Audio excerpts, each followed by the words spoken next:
Good evening, you lovely people. I hope that you're all having a ruddy good Tuesday night. Tottenham Hotspur 0, Manchester City 2. That was the full-time score tonight at the Lane. A significant win and 3 points for Pep Guardiola's Manchester City, as it looks very, very likely that they will go on to win the league title now, which means that the Scum will not be winning the league title for a second season in a row when they've been contending for it. It was a strange game tonight. It had a weird feeling about it. The fan base was very split on wanting Spurs to win and wanting Spurs to lose. And I'll be honest with you, I came into this game wanting Manchester City to win, but also wanting us to put up a good fight, to come away from the game going, well, if we'd done that better, but, that brilliant move was fantastic, and if we finished that chance, and we can come away from the game like that. We're not coming away from this game talking about getting hammered and battered like you had it down your local fish and chip shop 5 or 6-0. We're coming away from this game saying, actually, we were probably the better team. And if Heung-min Son finishes that chance, if Kulusevski puts the ball in the back of the onion bag with the chances that he has, we win the game. But at the end of the day, looking at the bigger picture, I'm kind of glad that we didn't win tonight. I'm kind of glad that we didn't win tonight. There were moments in tonight's game where I got emotionally dragged in. When Heung-min Son was in on goal, I wanted him to finish it. And for the 5 seconds after that miss, I was fuming. Absolutely fuming. But as soon as I started to think, as soon as I started to use my noggin, as soon as I realised that if he would have scored that, Arsenal would have won the league, I was grateful that he didn't have his shooting boots on tonight. I was. But look, I'm going to take the emotional side of it away for a second and try and analyse the game. I'll start things off by talking about the lineup. So I was almost frustrated that he actually tweaked the system and team a little bit in today's game with the lineup, because why didn't we do that against Liverpool? Why didn't we do that against Arsenal? It's the lineup we've all been calling for over the last few weeks. James Maddison sort of playing as a false 9 attacking midfielder, going in to that striker position at times. Mickey van der Ven at left back and Dragusin at left centre back, as I say, and the rest of the team was pretty solid as well. And in all honesty, first half, I thought we dominated the game. I really do. I don't think City really laid a glove on us. They had that chance which was brilliantly saved by Vicario, but they weren't having any good spells. They weren't playing good football.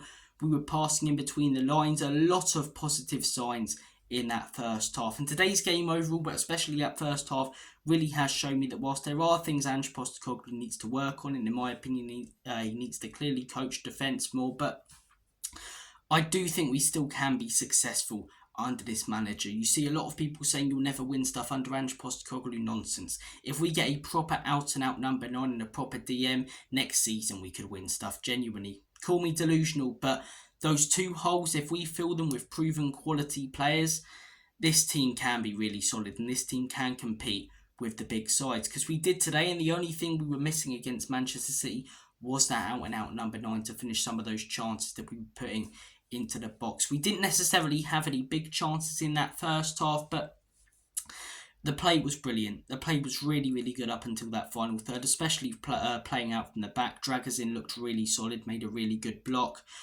We knew at half-time that Manchester City would come out stronger. They did.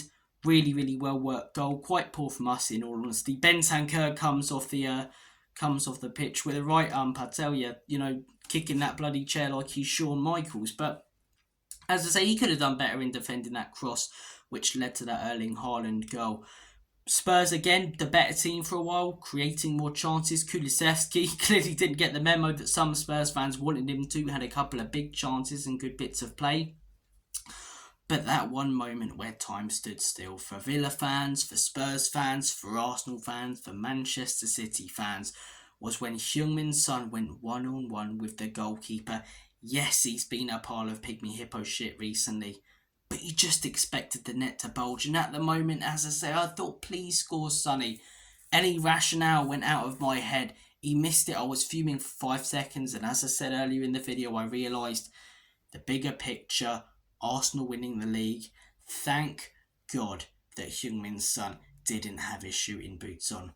Thank God. Apart from that, City kept the ball quite well.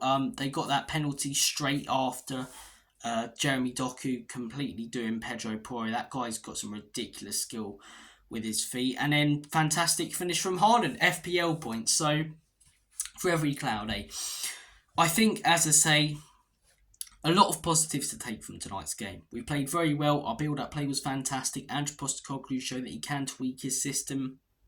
And whilst it didn't necessarily get us the result, it was a better performance than a lot of us were expecting. And I didn't want to see us get panned in tonight's game. Negatives, I think our system should be coached a little bit better defensively. I think we leave the wide areas far too exposed when you know they've got quick players like Doku and Walker, and those last 20 minutes, those two players were harassing our fullbacks. But as I say, looking at the bigger picture, yes, straight after Spurs lost, but I get that people wanted us to win tonight. But that joy would have lasted for 30 minutes probably.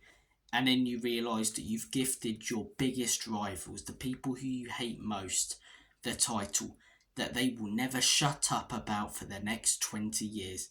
And I've got Arsenal mates, and I never would have heard the end of it. Spurs gifting Arsenal the league title. I couldn't deal with it. I really couldn't deal with it. So looking at the bigger picture, it's not all that bad. Champions League, the pundits keep wanting to talk about it like it's this big thing. It means shit all for us if we're not actually going to use the money to invest, and we know we have the money, so it shouldn't make too much of a difference. Europa League, I think, is where we deserve to be. It's where we should be. We still could get, Conference League, but Newcastle and Chelsea, for us to get Conference League, both of them two teams would have to win their last two games, which is plausible, but they'd have to win their last two games and we'd have to drop our goal difference. So I doubt it's going to happen when we've got Sheffield on Sunday. So look, go and beat Sheffield, give them a wallop, and it won't be easy because they've got nothing to play for. Well, it could be easy, or they could turn it on. That's the not having anything to play for effect that it, that sort of situation can have on teams. But go and beat Sheffield United 5th. It's probably where we deserve to finish. It's where we will finish if we even get a point out of that game. And then you look back on the season for a first season at under Andrew Postecoglou, it was fairly solid. Definitely things to improve, but also a lot of positives to take. And Champions League, we'd just be there to make up the numbers. Europa League, we've got a better chance of actually winning the bloody thing, which is what it's about, right? You don't just want to be in the Champions League, have a little tug to the music and then get knocked out in the group stages or round of 16. No, I want to be in a competition at Spurs, have a real chance of winning. All the bloody pictures I've seen of us winning trophies are in black and white, so I want to see us win the Europa League. Well, obviously I want to see us win the Europa League. I'm waffling like Alan Partridge, who I referenced at the beginning of my videos, but look, Europa League, we've got a better chance of winning it. I also think we can play youngsters like Mikey Moore, who got his first 10 minutes tonight. Fair play to him. And at the end of the day, it's not that bad of a season, but we would have looked at it worse than it actually was. And whilst it would have been a short-term high, that high would have come down 30 minutes after the game when we realised what we'd done. It was a weird atmosphere today. It was a strange game.